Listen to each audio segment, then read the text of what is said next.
vamos a desarrollar esta sesión un poco con los principales riesgos que vemos nosotros se puedan presentar.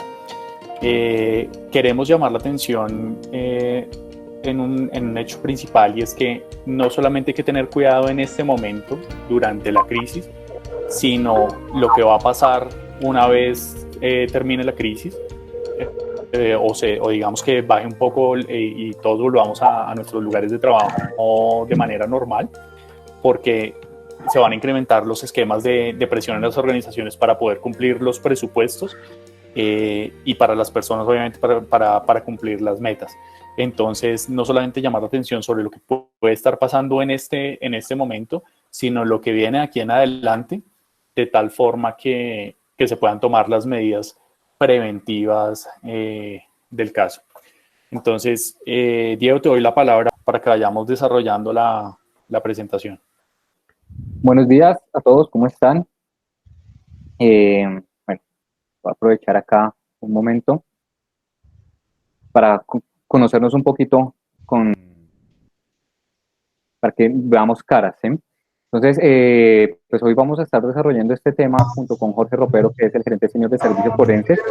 Pues muchas de las empresas en este momento están trabajando en cómo implementar sus planes de continuidad, cómo afrontar esta situación, la cuarentena y todo lo que implica en las operaciones de las organizaciones, el teletrabajo, estas capacitaciones virtuales, y cómo asumir estos riesgos o impacto tanto en operaciones como financiero que pueden presentar las organizaciones. Entonces, nosotros, digamos, desde PwC, hemos estado haciendo esta serie de webcasts donde les aportamos a las organizaciones pues parte de nuestro conocimiento en cómo enfrentar las diferentes situaciones, ¿cierto? Pero el día de hoy queremos también entrar a que ustedes conozcan a qué se enfrentan las organizaciones dentro de los próximos 3, 4, 5, 6 meses en lo relacionado con riesgos de fraude y corrupción. Ya les voy a colocar acá la presentación. La idea es que estos temas los desarrollemos durante los próximos 15 minutos y dejemos un espacio para las preguntas que ustedes nos puedan realizar, ya sea vía chat o si hacen falta algunas preguntas por responder, las enviaremos por correo electrónico. Bien, entonces, ¿a qué nos enfrentamos? Cada vez que a nivel global tenemos una crisis económica, no solamente las empresas se ven impactadas financieramente y contablemente, sino que también se refleja en un incremento de situaciones de fraude y corrupción cometida por los colaboradores, por los proveedores o por los clientes, ¿sí? Porque esto impacta directamente no solamente a las empresas, sino realmente impacta a toda la economía. Entonces, para que tengan en cuenta estos aspectos, pues nos vamos a ir a la teoría básica, que es la teoría del triángulo del fraude, ¿sí? Esa teoría del triángulo del fraude lo que nos implica es poder entender cómo una persona puede llegar a cometer fraude enfocado en el fraude ocupacional, es decir, en el que ejecutan a partir de su rol y su función dentro de las organizaciones. Entonces, la teoría del doctor Donald Creasy, que habla de que todas las personas en algún momento tenemos cierto tipo de presiones, ya sea financieras, laborales, económicas, se conjugan con la oportunidad, que es la que tiene cada uno dentro de su rol de las organizaciones. Al final se ve complementada con un tercer factor que es el que configura el fraude, y que las personas cometan el fraude, que es la racionalización, en el cual la persona se justifica a sí mismo, encuentra una justificación para entregarse a sí mismo de que cuando esté cometiendo el fraude realmente no está haciendo algo malo, ¿sí? Esa racionalización puede ser: a la empresa no le va a doler, es que yo me lo merezco, es que yo también estoy trabajando fuertemente, merezco una recompensa, pero son racionalizaciones y justificaciones que se dice a sí mismo. Con base en esta teoría, estas crisis económicas pues incrementan las presiones financieras de las personas que pueden en este momento ver disminuidos sus ingresos, las empresas que en este momento ven disminuidos sus ingresos, pero también incrementa presiones laborales, lograr alcanzar las metas que ya se están viendo impactadas, recibir la presión de los jefes pues, para incrementar la productividad, incrementar la eficiencia, la efectividad. Entonces se incrementa el factor de presión y las personas empiezan a ver oportunidades dentro de su rol. ¿Qué oportunidades se pueden encontrar? Pues muchas, desde la falta de controles hasta la falta de supervisión. Entonces, acá, cuando se configuran estos tres factores que pueden dar pie al fraude y a la corrupción, pues en PwC hemos identificado 6 riesgos de fraude y corrupción principales que se pueden dar en los próximos meses. Como les mencionaba, es en el corto y mediano plazo. Estos 6 son los principales que nosotros estamos viendo desde la perspectiva del impacto económico que se tiene con la cuarentena y con todo lo que ha generado el COVID-19, pero adicionalmente pueden existir otros riesgos particulares en cada industria o en cada compañía.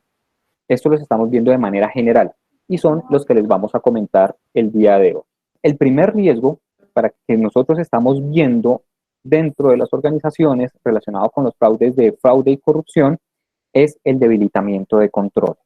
Y este debilitamiento de controles puede ser voluntario de las organizaciones para agilizar las operaciones, entonces pueden empezar a disminuir los controles que se tienen establecidos para la mitigación de los riesgos o sencillamente la eliminación de esos controles. Y pues cuando no hay controles o hay controles débiles, se incrementan el factor de oportunidad del triángulo del fraude.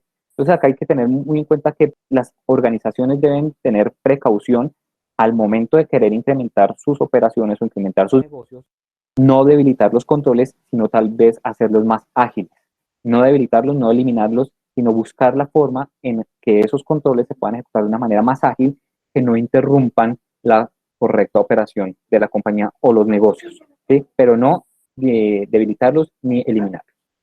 El siguiente riesgo importante que nosotros vemos está asociado con los estados financieros y es el reconocimiento de ingresos. Pues las políticas contables son muy claras de en qué momento yo puedo reconocer los ingresos y diferentes industrias que en este momento se pueden ver impactadas por el cierre de operaciones o por la disminución de operaciones para tratar de mostrar una realidad, una mejor realidad financiera, ya sea frente a inversionistas, ya sea frente al mercado o ya sea frente a la junta directiva o la alta dirección, pues pueden en algún momento involucrados en cometer fraude en el reconocimiento de ingresos para tratar de mostrar una mejor situación financiera y contable. Entonces, este es otro de los fraudes enfocado en estado financiero. El tercero que nosotros vemos que puede ser muy importante para tener en cuenta en Colombia es el que está asociado a temas de soborno y corrupción, porque el impacto que se ha tenido actualmente en el cierre de operaciones, cuando empecemos a salir de la cuarentena, ¿cierto?, a retomar la operación, pues muchas empresas van a querer obtener más negocios, más contratos, y generalmente pues ya hemos visto que el FMI ha declarado que la economía mundial entró en recesión y muchos expertos ya han dicho que tenemos que empezar a utilizar una economía de guerra. Pues ¿quién es el primero que impulsa este tipo de economías y esta recuperación? Estado, ¿cierto?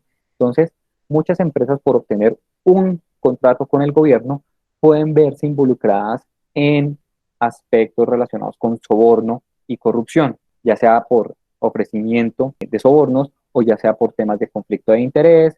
Entonces hay que tener muy en cuenta estos riesgos dentro de las empresas para no verse involucrados. Y mucho más si las empresas de pronto en algún momento tienen operaciones en otros países donde pueden verse involucradas en aspectos de soborno transnacional, que tiene ciertas implicaciones penales. Entonces hay que tener mucho cuidado con este tercer riesgo al momento de querer obtener más negocios para recuperarnos más rápidamente de esta crisis económica. El cuarto está enfocado mucho en los aspectos de proteger el activo más importante de las compañías, que es ahora, eso es la información. Entonces, los riesgos que implica perder información o perder propiedad intelectual puede verse dentro de los próximos meses, porque la competencia, estos riesgos van muy asociados al tema de competencia, pueden verse a buscar cuáles son mis clientes, cuáles son mis proveedores, cuál es mi producto o servicio, cómo yo voy a afrontar la crisis y obtener y robar esa información. Entonces hay que proteger muy bien el activo de la información dentro de las organizaciones. El quinto es la marca, los que está asociado a marca y suplantación de identidad.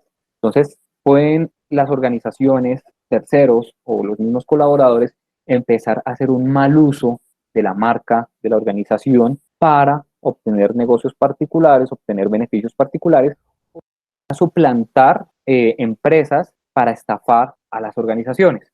Entonces hay que tener mucho cuidado en este análisis que podamos llegar a hacer en cómo estamos haciendo marca y hacer monitoreos permanentes, no solamente en redes sociales, sino en medios y en el mercado general, y tener cuidado con los clientes o proveedores que pueden venir suplantando la identidad de otras organizaciones para estafar a nuestra organización. Y el último es el que está asociado a terceras partes e intermediarios. Claramente, digamos, esto tiene un impacto también en el aspecto de lavado de activos y financiación del terrorismo.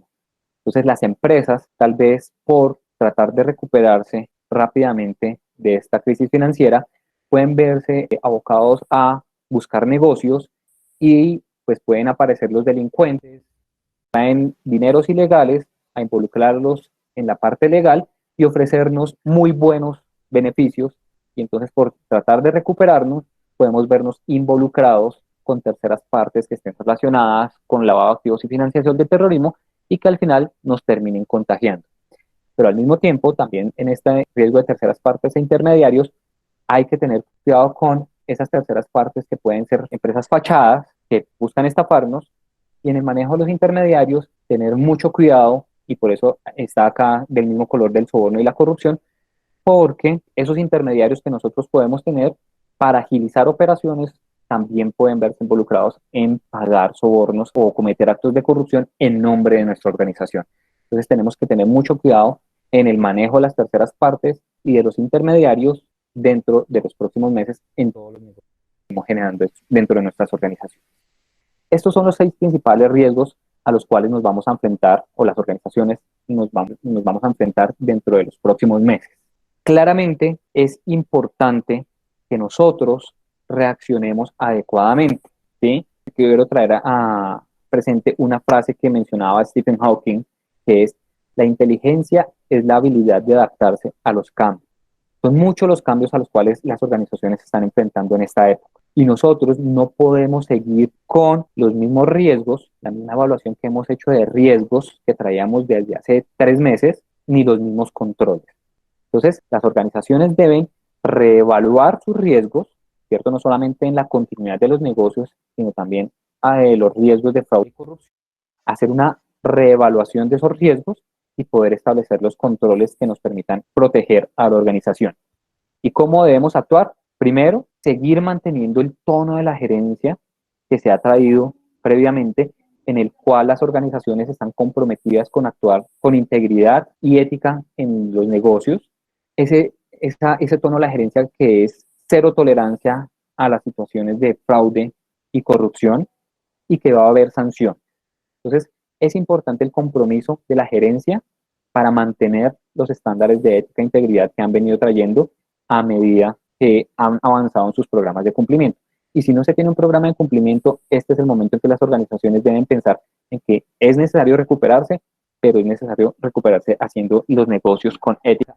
El segundo punto de cómo debemos actuar es algo que ya les mencioné: la gestión de los riesgos de fraude. Entonces es volver a analizar y evaluar los riesgos que tenemos de fraude y corrupción dentro de nuestros procesos, hacer una nueva calificación, analizar nuevamente el impacto y la probabilidad y establecer los controles adecuados. No podemos afrontar esta situación con las mismas herramientas que teníamos hace 3 meses, ¿sí? Ya lo decía Albert Einstein: locura es hacer lo mismo una y otra vez esperando obtener los resultados diferentes. Entonces no podemos seguir afrontando las nuevas situaciones con los riesgos y controles que teníamos previamente. Hay que adaptar. Diego, ahí disculpa, te interrumpo un momento. Muchas veces cuando estamos montando programas de cumplimiento en algunas empresas, siempre está la pregunta de cada cuánto uno tiene que actualizar la evaluación de riesgos. Y la respuesta muchas veces puede ser periódicamente, de pronto 1 año, cada 2 años, o cada vez que hay una situación importante en el cambio de los negocios que puede implicar un cambio en la realidad de las operaciones. Entonces, la situación actual, la crisis actual, lo que nos está presentando es un reto importantísimo en la manera de operar. Por ende, la sugerencia es actualizar ese mapa de riesgos. porque un poco similar a lo que dice Diego, se nos puede estar presentando riesgos que no veíamos antes, riesgos que son completamente nuevos y riesgos que al parecer teníamos identificados y controlados pueden estar incrementando su probabilidad o su impacto de ocurrencia y pueden ser materializados. Entonces, en términos de la evaluación de riesgos, el consejo que nosotros les damos es las empresas que ya tienen un mapa de riesgos, actualícenlo teniendo en cuenta la realidad de lo que está pasando, y los que no la tienen, háganlo. O sea, un programa de cumplimiento que no esté basado en un enfoque basado, de riesgos, pues no va a ser costo efectivo, ¿listo? Entonces, esa era la intervención, sí, Diego. Gracias, Jorge. El siguiente es monitoreo y supervisión. Tenemos que fortalecer nuestro proceso de monitoreo y supervisión en las transacciones y en las operaciones que están en las áreas de negocio, verificando que efectivamente se estén cumpliendo con todos los controles y con todas las políticas. Entonces es no dejar que las personas actúen sin un nivel de monitoreo y supervisión. Hay que potencializar. El cuarto es fortalecer nuestros mecanismos de denuncia, ¿sí? Y ponerle mucha atención a las denuncias que pueden llegar tanto por la línea ética para las organizaciones que la tienen implementada, y ponerle mucha atención y hacer campañas tanto a nivel interno como con nuestros proveedores o nuestros clientes para que hagan una denuncia relacionada con temas de fraude y corrupción, y ponerle mucha atención a las denuncias. Y para las empresas que no tengan estos mecanismos de denuncia, estas líneas éticas, pues buscar un mecanismo de implementarlo lo más pronto posible, ya sea a nivel interno o con un tercero, con el fin de recibir esas denuncias. Pero muchas veces estas denuncias vienen por las líneas de peticiones, quejas y reclamos, entonces también ponerle atención a todas esas quejas que se puedan recibir en esa línea y que pueden estar asociadas a denuncias de fraude y corrupción. Y adicionalmente, si se empiezan a incrementar el nivel de quejas o el nivel de reclamos, pues muchas veces se dice popularmente, cuando el río suena, piedras lleva, pues puede ser porque se esté presentando una situación de fraude y corrupción, que los clientes no lo vean tan directamente, pero lo vean ya más desde el nivel de una queja o un reclamo. Y por último, a esas denuncias, a esas sospechas o a esas posibles irregularidades que nosotros identifiquemos, ¿cierto? Desde la parte de prevención o detección, pues hacer las investigaciones correspondientes, ya sea por investigaciones internas o de auditoría forense con un tercero, que nos permitan establecer si efectivamente se ha cometido el fraude y la corrupción, nos permitan detectarlo oportunamente para que no se nos crezca el impacto que pueda llegar a tener, y adicionalmente tomar las acciones disciplinarias para enviar un mensaje a la organización de que no están permitidos estos riesgos, la materialización de estos riesgos, no están permitidas las conductas indebidas, y que cuando una persona se vea involucrada se van a sancionar. Pero no solamente va a recibir sanción quien cometió la conducta indebida, sino tal vez también una sanción proporcional quien falló en los aspectos relacionados con monitoreo y supervisión. Entonces, dentro de los programas de cumplimiento para las organizaciones que ya lo tienen implementado y para las que tal vez todavía no lo tienen, en este cómo actuar estamos cubriendo aspectos desde la parte de la prevención, la detección y la respuesta o investigación. Entonces, es enfocarnos en estos 5 aspectos para estar en los próximos meses atentos a cualquier materialización de los riesgos de fraude y corrupción que se puedan presentar. ¿Alguno de ustedes tiene preguntas? Veía por acá que Marcela nos estaba haciendo una pregunta sobre cómo se protegen los activos de información. Eso lo vimos ayer, por ejemplo, en la charla sobre ciberseguridad. Vimos parte de cómo proteger el activo de información digital. Entonces, eso te puede servir. Te vamos a responder por correo electrónico con la información de los webcasts que ya tuvimos. Y otra pregunta, tenemos Gisela Ruiz, establecer un plan de reactivación para tomar la normalidad de las operaciones. Eso ya lo vimos en otros webcasts, entonces también te vamos a compartir la información correspondiente para que puedas ver qué aspectos se deben tener en cuenta en las organizaciones para poder reaccionar en diferentes aspectos. Ahí de pronto sugerirles que hemos publicado en redes el navegador COVID-19 desarrollado por la firma, y que un poco le pueden aprovechar ustedes en sus organizaciones para poder tener información un poco más sobre las operaciones, las cifras, y digamos que lo que viene con todos estos retos de la crisis es totalmente gratuito, y se les genera un reporte de comparación con mejores prácticas sobre aquello que pueden hacer en sus empresas frente a la crisis. Catalina nos pregunta el riesgo de reconocimiento de ingresos y qué controles se pueden asociar a este riesgo. En el riesgo de reconocimiento de ingresos, básicamente está enfocado en no cumplir con la normatividad contable de reconocimiento de ingresos. Y te voy a poner un ejemplo. Las aerolíneas, que hemos visto que es una de las industrias que más se va a impactar con esta cuarentena y con el COVID-19, ellos solamente pueden reconocer el ingreso al momento en que el pasajero viaja, ¿sí? No cuando hace la reserva, no cuando compra el tiquete, sino ellos reconocen el ingreso al momento de hacer el viaje. ¿Por qué? Porque yo como pasajero puedo cancelar el vuelo en cualquier momento, o si no viajé, el tiquete tiene una validez de un año posterior a la fecha de compra y puedo utilizarlo en ese tiempo. Entonces, acá es importante que las empresas cumplan con la normativa de reconocimiento de ingresos, ¿cierto? Y no empiecen a reconocer ese ingreso previamente con el fin de mostrar una mejor situación financiera. Al final, lo que se busca con este fraude es mostrar que estoy mejorando en mis operaciones, ¿cierto? Cuando la realidad es otra. Y lo puedo utilizar para obtener préstamos bancarios o para obtener mayores inversiones.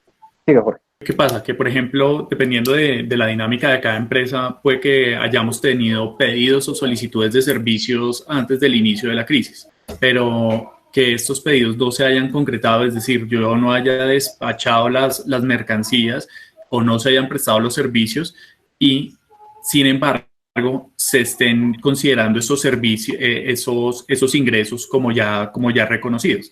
Entonces, uno puede decir, sí, pero es que tengo una orden de pedido, un contrato válido, pero no se me ha dado la transferencia del bien. Entonces, hay que tener mucho cuidado. Esto va a depender, obviamente, de la dinámica y de la normatividad contable aplicada a cada sector, pero eso es lo que puede pasar. Faisuli por ahí nos estaba preguntando sobre monitoreos que nosotros les demos ejemplo. Entonces, aquí uno puede hacer varias cosas. El consejo que nosotros les damos es que, dependiendo de la evaluación de riesgos que tengan, para aquellas situaciones que sean mucho más críticas, se pueden ejecutar algunos procedimientos de data analítica tendientes a buscar estos esquemas de fraude, tal cual lo hemos expresado, por ejemplo, en el tema de reconocimiento de ingresos. Hay que tener, por ejemplo, monitoreo sobre los ajustes contables que se estén haciendo en estos periodos. Y otro muy importante es algo asociado con el debilitamiento de controles. Si ustedes revisan la guía para la administración de riesgo de fraude desarrollada entre ACFE y COSO, dice que uno de los aspectos a considerar es el sobrepaso de controles por parte de la alta gerencia. En situaciones de crisis como esta es donde se puede estar presentando más este sobrepaso de controles. Entonces, un poco es no ejecutar los mismos procedimientos, sino procedimientos adicionales de monitoreo sobre ajustes autorizados por la alta dirección o prácticas que estén desarrollando pues estos actores que son de la alta dirección. Eso es lo que puede ocurrir en términos de monitoreo. Lina Velázquez nos está haciendo una pregunta, y también Armando de Jesús Marín. Lastimosamente se nos agotó el tiempo. Sin embargo, como ustedes pueden ver en el slide que estoy presentando, están los datos de contacto tanto de Jorge como míos, para que nos puedan hacer las preguntas que tengan. ¿Sí? Yo sé que ahorita pueden surgir muchas más, y seguramente durante el día, ya cuando estén repasando el tema del contenido, pueden surgir más preguntas. Entonces, lo que vamos a hacer es, por favor, escriban las preguntas que tengan a nuestros correos electrónicos. Nosotros vamos a consolidar las preguntas, les vamos a dar respuesta para podérselas compartir a todos. Entonces, quienes también quieran obtener el consolidado de preguntas y recibir las respuestas, pues nos escriben en el correo electrónico para podérselas enviar. Bien, pues les agradecemos a todos su atención, su participación. Acá estamos para apoyarlos en todas las dudas o todo lo que ustedes requieran para afrontar de aquí en los próximos meses esa recuperación económica. Nosotros, Jorge y yo, pues todo lo que tiene que ver con riesgos de fraude y corrupción. Y adicionalmente, pues los invitamos mañana al webcast Perspectivas de los CEO e Impacto del COVID-19, que va a ser hecho por nuestro CEO de PwC Colombia, Gustavo Driespil, y va a tener un grupo de panelistas invitados que nos van a dar esas perspectivas de los CEO y el impacto del COVID-19, y también pues nos va a permitir de aquí ver cómo puede evolucionar las empresas. Entonces va a ser también muy interesante. Bien, pues muchas gracias a todos.